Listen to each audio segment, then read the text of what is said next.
ತೆಗಿದ್ರೆ ಮತ್ತೊಂದಿಲ್ಲ, ಮತ್ತೊಂದು ಉಪ್ಪು ಇದ್ರೆ ಖಾರ ಇಲ್ಲ, ಖಾರ ಇದ್ರೆ ಕಾಫಿ ಪುಡಿ ಇದ್ರೆ ಬೆಲ್ಲ ಇಲ್ಲ ಇರತಕ್ಕಂಥ ಸನ್ನಿವೇಶದಲ್ಲಿ ಬಂದಂಥ ನಾವು ಶೋಷಿತ ಜನಾಂಗ. ಅಂಥ ಒಂದು ಮಧ್ಯದಲ್ಲಿ ವಿದ್ಯಾಭ್ಯಾಸವನ್ನು ತಕ್ಕ ಮಟ್ಟಿಗೆ ತಂದೆ ತಾಯಿಗಳ ಒಂದು ಸಹಕಾರದಿಂದ, ನೆರೆಹೊರೆಯವರಿಂದ, ಸ್ನೇಹಿತರಿಂದ, ಆತ್ಮೀಯ ಬಂಧುಗಳಿಂದ, ಕಷ್ಟ ಕೋಟ್ಲಗಳ ನಡುವೆ ಈ ಧೀಮಂತ ವ್ಯಕ್ತಿ ಮೊದಲು ಒಂದು ಫಾರೆಸ್ಟ್ ಡಿಪಾರ್ಟ್ಮೆಂಟ್ನಲ್ಲಿ ಸರ್ವೇಯರ್ ಆಗಿ ಸೇರ್ತಾರೆ. ಅದು ಒಂದು ದೊಡ್ಡ ಹುದ್ದೆನೇ, ಸಾಮಾನ್ಯವಾದ ಹುದ್ದೆ ಅಲ್ಲ. ನಂತರ ಜೀವನದಲ್ಲಿ ತಮಗೆ ಗೊತ್ತಲ್ಲ, ಮನೆ ಮಠ, ತನ್ನ ನಂಬಿರ್ತಕ್ಕಂಥ ಜನಗಳು, ಮಕ್ಕಳು ಮುಂದೆ ತನ್ನ ತಂದೆ ತಾಯಿಗಳನ್ನ ಬಹಳ ಗೌರವಪೂರ್ಣವಾಗಿ, ತನ್ನ ಸೋದರು ಬಂಧು ಬಾಂಧವರನ್ನೆಲ್ಲ ತಕ್ಕ ಮಟ್ಟಿಗೆ ತನ್ನ ಕೈಲಾದಲ್ಲಿ ತನ್ನ ವ್ಯಾಪ್ತಿನಲ್ಲಿ ಏನು ಬೇಕೋ ಅದನ್ನು ಸಹಾಯಗಳನ್ನು ಮಾಡ್ತಾ ಬಂದರು. ನಂತರ ವಯೋಸಹಜವಾಗಿ ತಂದೆ ತಾಯಿಗಳು ಮನುಷ್ಯನಿಗೆ ಏನು ಮಾಡ್ತಾರೆ, ಓ ಅಪ್ಪ ನನ್ನ ಮಗನಿಗೆ ಒಂದು ಬಂದಪ್ಪ, ಈತನಿಗೆ ವಿವಾಹ ಮಾಡಬೇಕು ಅಂದಾಗ ಯಾರೋ ಪುಣ್ಯ ರಾಘವಾಪುರದಲ್ಲಿ ಇರ್ತಕ್ಕಂಥ ಶ್ರೀಯುತ ಅರಸಯ್ಯ ಅಂತ ನಮ್ಮ ಚಿಕ್ಕಪ್ಪ ಅವರು ಆದರೂ ಆಯಮ್ಮನೂ ಕೂಡ ನೋಡಿ ಬಹಳ ಬೇಗ ಮೂತ್ರನಂತ 4 ಮಕ್ಕಳಾದರು, 3 ಜನ ಗಂಡು ಮಕ್ಕಳು, ಒಬ್ಬಳು ಹೆಣ್ಣು ಮಗಳು, ಎಲ್ಲರನ್ನೂ ತಕ್ಕ ಮಟ್ಟಿಗೆ ಅಂದರೆ ತಮ್ಮ ಒಂದು ಏನು ವ್ಯಾಪ್ತಿಯನ್ನು ಮೀರಿ ವಿದ್ಯಾಭ್ಯಾಸವನ್ನು ಕೊಟ್ಟು ಅವ್ರನ್ನ ಈ ಸಮಾಜದಲ್ಲಿ ಅರ್ಥಪೂರ್ಣವಾದ ಬದುಕನ್ನು ಬದುಕ್ತಕ್ಕಂಥ ಒಂದು ಧೀಮಂತ ವ್ಯಕ್ತಿಗಳಾಗಿ ಮಾಡಿದ್ದಾರೆ ನಮ್ಮ ಶ್ರೀಯುತ ಬಾವಜಿ ರಂಗದಾಸಯ್ಯನವರು. ನಂತರ ವಿವಾಹ ಆಗುತ್ತೆ, ಮಕ್ಕಳಾಗ್ತವೆ, ವಯೋಸಹಜವಾಗಿ ಮಕ್ಕಳನ್ನ ವಿದ್ಯಾಭ್ಯಾಸ ಕೊಡ್ತಾರೆ. ನಂತರ ಹಾಗೇನೆ ಅವ್ರಿಗೂ ಕೂಡ ನೋಡಿ, ಒಬ್ಬೊಬ್ರಿಗೂ ಕೂಡ ಮಕ್ಕಳಿಗೆ ಒಂದು ಅನುರೂಪವಾಗಿರ್ತಕ್ಕಂಥ ಓದು ವರನ್ನ ಹುಡುಕಿ ಅವ್ರನ್ನ ಸಾಂಸಾರಿಕ ಜೀವನದಲ್ಲಿ ಮಾಡಿ ಆ ನಂತರ ಅವ್ರಿಗೂ ಕೂಡ ಮಕ್ಕಳಾಗಿ ಮೊಮ್ಮಗಳ ಮದುವೆಯನ್ನು ನೋಡಿದ್ರು. ಕಾರಣಾಂತರದಿಂದ ನೋಡಿ ಅವ್ರಿಗೆ ಹೌದು ಹೃದಯ ಶಸ್ತ್ರಚಿಕಿತ್ಸೆ 5 ವರ್ಷದಲ್ಲಿ ಆಗಿತ್ತು.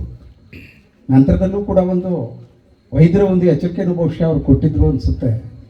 ಸಕಾಲದಲ್ಲಿ ನೀವು ಇನ್ನೊಂದು ದೊಡ್ಡ ಒಂದು ವೈದ್ಯಕೀಯ ಶಸ್ತ್ರಚಿಕಿತ್ಸೆ ಒಳಪಡಬೇಕಾಗ್ತದೆ ಅಂತ ಹೇಳಿದಾಗ ಒಂದು ಮಾತು ಹೇಳಿದ್ರು, ಆಯಿತು ಹಾಕ್ತೀನಿ, ಏನಿಲ್ಲ, ಮಕ್ಕಳಿದ್ದಾರೆ, ಆತ್ಮೀಯ ಬಂಧುಗಳಿದ್ದಾರೆ, ನನಗೂ ಆ ಚೈತನ್ಯ ಇದೆ, ನಾನು ಒಳಪಡ್ತೀನಿ ಅದಕ್ಕೆ.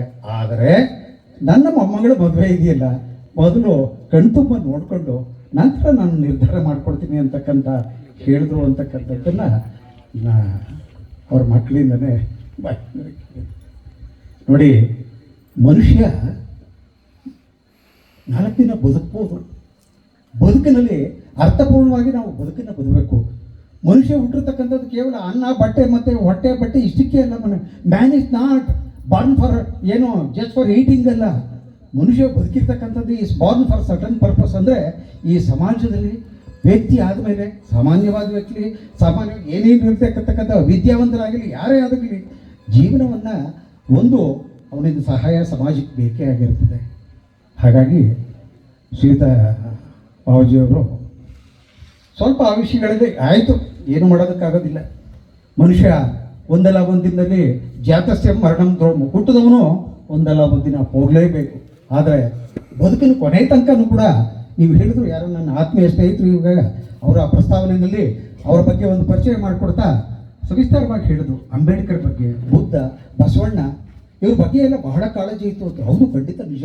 ಇತ್ತೀಚೆಗಂತೂ ಅವರು ಸರ್ವಿಸ್ನಲ್ಲಿದ್ದಾಗ ಸಭೆ ಆಗ್ತಿರ್ಲಿಲ್ಲ. ಅದು ಅವ್ರು ಯಾವಾಗ ವೃತ್ತಿಯನ್ನು ಹೊಂತಾರೋ ಸಹವಾಸ ಹೇಳ್ತಾರೆ ನೋಡಿ, ಸಜ್ಜನರ ಸಂಘವೊಂದು ಹೆಜ್ಜೆಯನ್ನು ಸವಿದಂತೆ ದುರ್ಜನರ ಸಂಘವೊಂದು ವಾಚನ ರೋಚ ಪಡೆದಂತೆ ಅಂತ ಹೇಳ್ತಾರೆ. ಹಾಗಾಗಿ ಸಮಾಜದಲ್ಲಿ ಒಡನಾಡಿಗಳು, ಸ್ನೇಹ, ಬಂಧು ಬಳಗ ಯಾವುದೋ ಒಂದು ಪ್ರೇರಣೆಯಿಂದ ಪುಸ್ತಕ ಅಂತಕ್ಕಂಥದ್ದು ಮನುಷ್ಯನಿಗೆ ಏನೇ ಇಲ್ಲದೇ ಕೂಡ ಪುಸ್ತಕ ಅಂತಕ್ಕಂಥ ಒಬ್ಬ ಆತ್ಮೀಯ ಗೆಳೆಯ ಸಿಕ್ಕಿದ್ರೆ ನೀವು ಬದುಕನ್ನು ಅರ್ಥಪೂರ್ಣವಾಗಿ ಬದುಕೋದಕ್ಕೂ ದಾರಿ ಆಗುತ್ತೆ. ಮತ್ತು ಮನಸ್ಸಿಗೆ ಏನು ಕೊಡುತ್ತಪ್ಪ ನೀವು ಪುಸ್ತಕಗಳಿಗೆ ಓದು ಅಂದರೆ ಧೈರ್ಯ ಕೊಡುತ್ತೆ, ಉತ್ಸಾಹ ಕೊಡುತ್ತೆ, ಏನಾದರೂ ಜೀವನದಲ್ಲಿ ನಾವು ಬದುಕಬೇಕು ಅಂತಕ್ಕಂಥ ಒಂದು ಮಾರ್ಗವನ್ನು ದೊರಕಿಸುತ್ತೆ. ಆ ನಿಟ್ಟಿನಲ್ಲಿ ಶ್ರೀಯುತ ನಮ್ಮ ಬಾವಜಿ ರಂಗದಾಸಯ್ಯನವರು ಅನೇಕ ಪುಸ್ತಕಗಳನ್ನು ಓದು, ಬಸವಣ್ಣ, ಬುದ್ಧ, ಅಂಬೇಡ್ಕರ್ ಆಗ್ಬೋದು, ಅಥವಾ ಅನೇಕ ಕಾದಂಬರಿಗಳನ್ನು ಎಲ್ಲವನ್ನೂ ಓದಿ ಚಿಂತನೆ ಮಾಡತಕ್ಕಂಥ ಒಂದು ಶಕ್ತಿಯನ್ನು ಕೊನೆಗೆ ಅವರು ಸರ್ವಿಸ್ ಆದ ನಂತರ ಬೆಳೆಸ್ಕೊಡೋದಕ್ಕೆ ಶುರು ಮಾಡಿದ್ರು. ಬದುಕನ್ನು ಭಾಳ ಅರ್ಥಪೂರ್ಣವಾಗಿ ಬದುಕಿದ್ದಾರೆ. ಅದಕ್ಕೆ 2 ಮಾತಿಲ್ಲ. ನೇರ ನಡುವೆ ನಿಷ್ಠೂರ ಕೆಲವು ಸರ್ತಿ. ಹೌದು, ಯಾವ ಮನುಷ್ಯ ಉಸುರುಳಿಗಳು ಅಂತ ಹೇಳ್ತಾರೆ. ಈ ಬಿಸಿಲಿಗೆ ಹೋದಾಗ ಒಂದು ಬಣ್ಣ ಆಗುತ್ತೆ, ಚಳಿಗೆ ಒಂದು ಬಣ್ಣ ಆಗುತ್ತೆ, ಮಳೆಗಾಲದಲ್ಲೇ ಒಂದು ಬಣ್ಣ ಇರುತ್ತೆ. ಆ ಥರದ ವ್ಯಕ್ತಿ ಎಲ್ಲ ಇವರು ನೇರ ನೋಡಿ ಇದ್ದದನ್ನು ಇದ್ದಾಗೆ ಹೇಳ್ತಾ ಇದ್ರು. ಅದು ಕೆಲವು ಸರ್ತಿ ಇದ್ದದ್ದನ್ನ ಇದ್ದಾಗೆ ಹೇಳಿದ್ರೆ ಸಿದ್ದಾಪುರ ಸಿಡಿಲು ಬಡುತ್ತೋ ಅಂತ ಹೇಳ್ತಾರೆ ನೋಡಿ. ಕೆಲವರು ಸಮಾಜದಲ್ಲಿ ಹಾಗೇನೆ, ಏನೋ ಮಾಡೋದಕ್ಕಾಗಲ್ಲ. ಲೋಕವು ಬಿದ್ದವ ರುಚಿ, ಒಬ್ಬೊಬ್ರು ವ್ಯಕ್ತಿತ್ವ ಒಂಥರ ಇರುತ್ತೆ. ಆದರೆ ಎಲ್ಲವನ್ನು ಅಳೆದು ತೂಗಿ ಸೋಸಿ ಅಂತ ಹೇಳ್ತಾರೆ ನೋಡ್ರಿ. ಈಗ ಹಂಸ ಕ್ಷೀರ ನ್ಯಾಯ ಅಂತ ಹೇಳ್ತಾರೆ. ಹಂಸ ಏನ್ ಮಾಡುತ್ತೆ ಅಂದ್ರೆ ನೀರನ್ನ ಬಿಟ್ಬಿಟ್ಟು ಅದರಲ್ಲಿ ನೀವು ಎಷ್ಟೇ ನೀರು ಮತ್ತು ಎರಡನ್ನು ಬೇರಿಸಿದ್ರೆ ಅದು ಹಾಲನ್ನು ಮಾತ್ರ ತಗೊಳುತ್ತಂತೆ. ಹಾಗಾಗಿ ಜೀವನದಲ್ಲಿ ಏನು ಬೇಕೋ ಅದನ್ನು ತಗೊಂಡು ಬೆಳೆದೇ ಇರ್ತಕ್ಕಂಥದ್ದನ್ನು ಬಿಟ್ಟು ತನ್ನ ಬಂಧು ಬಳಗ, ನೆರೆ ಹೊರೆ, ಮತ್ತೆ ತಾನು ಏನು ಒಂದು ಸಂಸ್ಥೆಯಲ್ಲಿ ಕೆಲಸ ಮಾಡಿದ್ರು ಅಲ್ಲೂ ಕೂಡ ಒಳ್ಳೆಯ ಹೆಸರನ್ನ ಸಂಪಾದನೆ ಮಾಡಿದ್ರು. ಮತ್ತೆ ನಾವೆಲ್ಲಿ ಇದ್ರು ಅಲ್ಲೆಲ್ಲ ತಮ್ಮ ಒಂದು ವ್ಯಕ್ತಿತ್ವವನ್ನು ಆ ಚಾಪನ್ನು ಮುಗಿಸಿದ್ರು. ಮನುಷ್ಯ ಬೆಳೆದ ಮೇಲೆ ಉಳಿತಕ್ಕಂಥದ್ದು ಏನು ಅಂತ ಹೇಳಿದ್ರೆ, ಕೆಟ್ಟವನು ಒಳ್ಳೆಯವನು, ಹೀಗಿದ್ದ ಹಾಗಿದ್ದ. ಹೌದಪ್ಪ, ಸಮಾಜದಲ್ಲಿ ನೋಡಿದೆ ತಾವು ಬಂದ್ವಿ ಅವತ್ತು ಅವ್ರದ್ದೇನು ಒಂದು ದಹನ ಕ್ರಿಯೆ ಅದರಲ್ಲಿ ಭಾಗವಹಿಸಿ ನೋಡಿದಾಗ ಎಷ್ಟು ಜನ ಬಂದಿದ್ರು, ಎಷ್ಟು ಜನ ಹೊಟ್ಟೆ ಉಟ್ಕೊಟ್ರು. ಅಯ್ಯೋ, ಮನುಷ್ಯ ಇನ್ನೊಂದು 4 ಕಾಲ ಬದುಕಿರ್ಬೇಕಾಗಿತ್ತಲ್ಲಪ್ಪ ಈ ಮನುಷ್ಯ. ಸಮಾಜಕ್ಕೆ, ಮಕ್ಕಳಿಗೆ, ಇನ್ನೂ ಮೊಮ್ಮಕ್ಕಳಿಗೂ ಇನ್ನೂ ಕೆಲವಾರು ಮದುವೆ ನೋಡಿಕೊಂಡು ತನ್ನ ಕೈಲಾದ ಸಹಾಯವನ್ನು ಅವರಿಂದ ಒಂದು ಸಲಹೆಗಳನ್ನು ಪಡಿಬಹುದಿತ್ತಲ್ಲ ಅಂತಕ್ಕಂಥದ್ದು ಎಲ್ಲರಲ್ಲೂ ಅವರು ಒಂದು ಭಾವನೆಗಳನ್ನು ಬಂತು. ಮನುಷ್ಯ ಅಷ್ಟೇ ಇರ್ತಕ್ಕಂಥದ್ದು. ಇರೋ 4 ದಿನದಲ್ಲಿ ಸಮಾಜಕ್ಕೆ ಪೂರಕವಾಗಿ ಬದುಕಬೇಕು. ಮನುಷ್ಯ ಕಂಡಕ್ಟರ್ ಆಗಿರಬಾರ್ದು. ಸಮಾಜಕ್ಕೆ ನಮ್ಮ ಕೈಯಲ್ಲಿ ಏನಾಗುತ್ತೆ ಅದನ್ನು ಮಾಡೋಣ. ಸಾಧ್ಯವಾದಷ್ಟು ನಾವು ಈ ಸಮಾಜದಲ್ಲಿ ಏನು ಹೋಗುತ್ತಾ ಒಂದು ವಿ ಶುಡ್ ನಾಟ್ ಸ್ಟ್ರೀಮ್ ಏನು ಹೇಳ್ತಾರೆ ಅದನ್ನು ವಿರುದ್ಧವಾಗಿ ನಾವು ಈಜೋದ್ಬೇಕಾಗಿಲ್ಲ. ಎಲ್ಲಿ ನೀರು ಹೋಗುತ್ತಾ ಹಾಗೇನೆ ಹೋಗ್ತಾ ದಾರಿನಲ್ಲಿ ಬದುಕನ್ನು ಅರ್ಥಪೂರ್ಣವಾಗಿ ಬದುಕೊಂಡು ಹೋಗಬೇಕು. ಇದನ್ನು ಎಲ್ರಿಗೂ ಹೇಳ್ತಕ್ಕಂಥ ಮಾತು, ನನ್ನ ಸಮೇತವಾಗಿ. ಯಾಕೆಂದರೆ ಯಾವಾಗ ಒಂದು ವೇದಿಕೆ ಸಿಕ್ತು ಅಂತ 2 ಮಾತುಗಳನ್ನ ಆಡ್ತಕ್ಕಂಥ ಬರದಲ್ಲಿ ನನ್ನನ್ನು ನಾನು ಕೂಡ ಆತ್ಮಾವಲೋಕನ ಮಾಡಬೇಕು.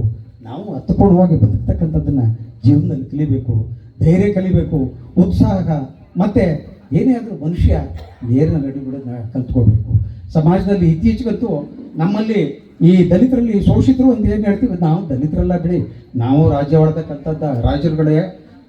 ಇವತ್ತು ನಾವು ₹100,000 ₹1,000 ಕಂದಾಯ ಕಟ್ಟಿದ ಜನಗಳು ಯಾವುದೋ ಒಂದು ಅಜ್ಞಾನದಿಂದ ಏನೇ ಹೇಳ್ತಿದ್ರು ನೋಡಿ. ನಮಗೆ ಒಂದು ಹೇಳ್ತಿದ್ರು, ಎಂಡ ಬಾಡು ಅಂದರೆ ನಮ್ಮನ್ನೇ ಅವಲವಾದವರು ಅಂತ ಇಬ್ಬರನ್ನೇ ನಮ್ಮನ್ನು ಕರಿತಾ ಇತ್ತು. ಯಾಕೋ ವಿದ್ಯಾವಂತರಾಗಿ ಅವಿದ್ಯಾವಂತರಾಗಿ ಏನೋ ನಮ್ಮಲ್ಲಿ ಧೈರ್ಯ, ಉತ್ಸಾಹ, ಸಾಹಸ ಏನಿತ್ತೋ ಇತ್ತೀಚೆಗೆ ಬರ್ತಾ ಯಾಕೋ ನಾವು ವ್ಯವಸ್ಥೆ ಜೊತೆಗೆ ರಾಜಿ ಹಾಕ್ಕೊಂಡು ಹೋಗ್ಕೊಂಡು ದುಶ್ಚಟಗಳಿಗೆ ಎಲ್ಲೋ ಬಲಿಯಾಗ್ತಾ ಇದ್ದೀವಿ ಅಂತಕ್ಕಂಥದ್ದು ಎಲ್ಲರಲ್ಲೂ ನಮ್ಮಲ್ಲಿ ನೋಡ್ತಾ ಇದ್ದೀವಿ. ಬೇಡಿ ಇದನ್ನು. ಯಾವುದೇ ಮನುಷ್ಯ ಮುಂದುವರಿಬೇಕಾದ್ರೂ ಕೂಡ ಯಾಕೆ ನಾವು ಈ ಹಾದಿನಲ್ಲಿ ಹೋಗ್ತಾ ಇದ್ದೀವಿ? ಪ್ರತಿಯೊಂದನ್ನು ಯಾವುದನ್ನ ಬಿಟ್ಟು ನೀವು ಬದುಕಿ ಅಂತ ಹೇಳಿದ್ರು ಅಂತ ಹೇಳ್ಬಿಟ್ಟು ನಮ್ಮ ಬಾಬಾ ಸಾಹೇಬ್ ಅಂಬೇಡ್ಕರ್ರು ಆ ಮಹಾತ್ಮ ನಮ್ಗೆ ಹೇಳಿದ್ರು. ಆ ನುಡಿಗಳನ್ನ ಎಲ್ಲೋ ಮರಿತಾ ಇದ್ದೀವಿ ಅಂತಕ್ಕಂಥದ್ದು ಒಂದೊಂದು ಸ್ವಲ್ಪ ಚಿಂತನೆ ನಮ್ಮ ಹಳ್ಳಿಗಳಲ್ಲಾಗ್ಬೋದು, ನಮ್ಮ ನೆರೆಹೊರೆಯಲ್ಲಿ ನಾವು ಆ ವರ್ತನೆಗಳನ್ನು ನೋಡಿದಾಗ ಎಲ್ಲೋ ಯಾಕಪ್ಪ ಈ ಥರ ಎಡವಟ್ಟು ದಾರಿನಲ್ಲಿ ಎಲ್ಲೋ ನಾವು ಹೋಗ್ತಾ ಇದ್ದೀವಿ ಅಂತಕ್ಕಂಥ ಒಂದು ಚಿಂತನೆ ಬರ್ತದೆ ಅಂತಕ್ಕಂಥದ್ದು ಹೇಳ್ತಾರೆ. ಬಾಬಾಜಿ ಅವ್ರಿಗೆ ಮತ್ತೊಮ್ಮೆ ಅವ್ರ ಬಗ್ಗೆ ನಾನು ಬೆಳೆದು ಮರಿಬೇಕಾದ್ರೆ ಮಾತನಾಡ್ಬೋದು.